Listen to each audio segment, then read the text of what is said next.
જોઈએ સમાચાર વિસ્તારથી।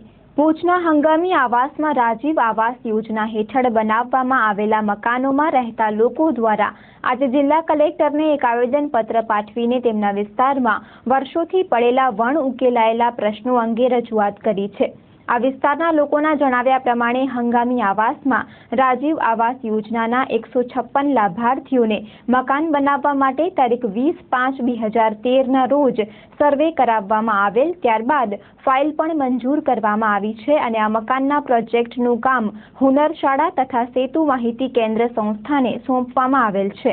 આ યોજના હેઠળ સમાવાયેલા તમામ લાભાર્થીઓએ 3 માસ પહેલા બેંકમાં ખાતા ખોલાવી દીધા છે અને સ્ટેમ્પ પેપર પર એગ્રીમેન્ટ પણ કરેલ છે। આ વિસ્તારમાં કામ ચાલુ કરવા માટે 6 માસ પહેલા ગ્રાન્ટની ફાળવણી પણ કરી દેવામાં આવી છે અને 20/8/2014ના સમિતિ વતી 2 સભ્યોની કલેક્ટર શ્રી સાથે યોજાયેલી બેઠકમાં કામ ચાલુ કરવાની ખાતરી આપવામાં આવી હતી, પણ ત્યારબાદ 3 માસ જેટલો સમય વીતી ગયો હોવા છતાં કોઈ કામગીરી ચાલુ થયેલ નથી।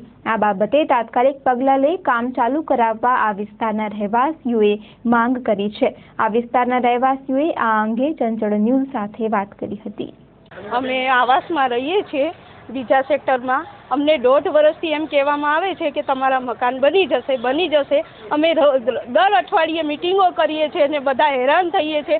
અમારી પોઝિશન એટલી ખરાબ છે કે તમે આવીને જોઈ શકો છો। અમે તો કલેક્ટર સાહેબનું અમને બહાનું દે છે કે કલેક્ટર સાહેબ કે સહી નથી કરતા એટલે તમારું કામ અટક્યું છે, પણ જો સાહેબ મળે અને અમને સહી કરી આપે તો અમારા મકાન ચાલુ થાય। અમે બીજું કશું કહેવા માંગતા નથી। અમે 150 માણસ છીએ। અમારા 156 માણસની ફાઇલ અમને કીધું છે કે 156 માણસના તમારા કાગળિયા પૂરેપૂરા લઈ લીધા છે અને અમે બધી રજૂઆત કરી છે એમાં કે અમે આ સ્થિતિમાં રહીએ છીએ, અમારા ઘરના આટલા સભ્યો છે, અમારું અહીંયા રેશનિંગ કાર્ડ છે, બધા અમે પુરાવા આપ્યા છે, પણ હજુ સુધી અમારું નિવેદન થયું નથી। તો મહેરબાની કરી કલેક્ટર સાહેબને કહીએ કે અમને મકાનનું કાંઈક કરી આપો। અમે એટલા હેરાન થઈએ છીએ, વરસાદમાં અમારે પાણી ભરાઈ જાય છે, ગટર નથી, બધી રીતે હેરાન થઈએ છીએ। જો તમે અમને આટલું કરી આપો તો તમારી મહેરબાની। સમસ્યામાં તો એવું છે કે જીઆઈડીસી હંગામી આવાસમાં રાજીવ ગાંધી આવાસ યોજનાના 2014 7 મહિનાથી અમારું સર્વે કરવામાં આવ્યું છે। સર્વે બાદ અમારી દરરોજ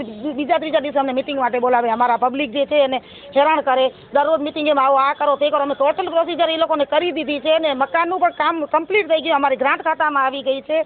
અમારા કને કોરા સ્ટેમ્પ પેપર લઈ લેવામાં આવે, 50 રૂપિયાની અંદર જે લખાણ કરવાનું હોય એના પણ લઈ લીધા અને અમે દરરોજ એ લોકોને કહીએ, અમને કહે છે કે ગ્રાન્ટ આવી ગઈ, કામ કમ્પ્લીટ છે, તો અટકે શેનામાં? અમે એને પૂછા કરીએ શેના માટે અટકે, તો કે કલેક્ટર સાહેબ સહી નથી કરતા। તો અમે આજે કલેક્ટર સાહેબને મળવા માટે આવે ને આવેદનપત્ર દેવા માટે, સાહેબ અમારી શું ભૂલ છે? શેના કારણે તમારે અમારા પેપર ઉપર તમે સહી નથી કરતા? જેને કારણે સેતુ સંસ્થાવાળા કે હોય કે અભિયાન સંસ્થા હોય કે હુનર શાળા હોય, જે અમને આવી માહિતી આપે કે કલેક્ટર સાહેબ સહી નથી કરતા, તો અમે એ જાણવા માટે જ આજે સાહેબ કને આવ્યા હતા। સાહેબ અમને મળેલ નથી આજે, તે છે કે સોમવાર પછી મળશે। ઠીક છે, અમે સોમવાર પછી આવશું અને કદાચ જો હવે હજી પણ અમને આમાં સહી નહીં કરશે સાહેબ, અમારી ભૂલની અમને નહીં પરિણામ અમારું જે છે હકીકત એ અમને નહીં સમજાવે કે શેના કારણે તમારું બધું અટક્યું છે, તો અમે ઉપવાસ પર ઉતરવા તૈયાર। અમે રજૂઆતમાં તો અમને અમે પ્રતિનિધિ એટલે કે અમારા જે છે કાઉન્સિલર એ તો અમારું સાંભળતા નથી। ત્યાંના વિસ્તારમાં તમે આવીને જોઈ જાઓ, આજની તારીખમાં પાણી, ગટર, ઝાડી, રસ્તા, રોડ, સફાઈ તમે કાંઈ પણ નથી છે, પણ પાકા મકાનોમાં